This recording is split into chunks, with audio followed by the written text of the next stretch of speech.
About race? To what extent do you mind race?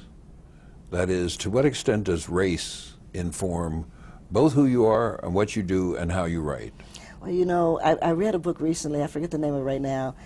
She's a black girl that works for the New York Times, and she's right-wing, and so I think the right-wing, you know, I think snot comes out of their nose or something. And she said, you know, it's time, I think it's called The End of Race or something. She said, you know, it's really time that we put race aside. And I wrote a really lovely poem called The Song of the Feet, because Oprah Winfrey's magazine was doing the body, and so I wanted the feet. And I came in and, you know, I showed her the body and what the body chooses to bear.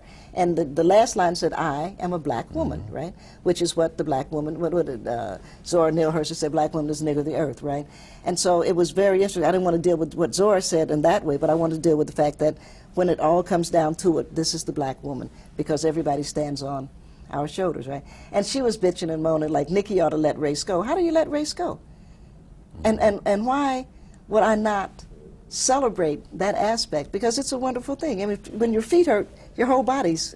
Of course, some people would say if you concentrate on your feet alone, or your feet to the exclusion of the rest of your body, you may ignore that your knees, your waist, your pelvis, your shoulders, your head, you may ignore that you're part of a whole, that you're separate. You're asking people to look at only your feet, and you're more than your feet.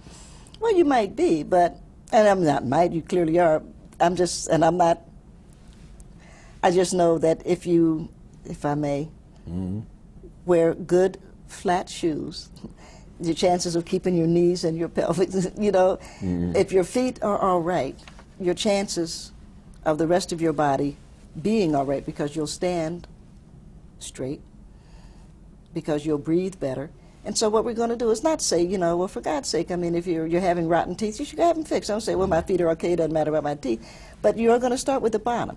Malcolm X said that, you know, we know so much about the condition of a country by the condition of the women. And he's right. And again, we're talking a bottom line. So if we're looking at black America, or if we're looking actually at white America, if we're looking at frontier woman, if we're looking at woman in the holler, what we know, because the expression, which is a really nasty expression, is barefoot and pregnant. Keep them barefoot and pregnant. Now, they need shoes. And they need shoes because, as Nancy Sinatra said, these boots were made for walking. And all I'm trying to say is, why should I...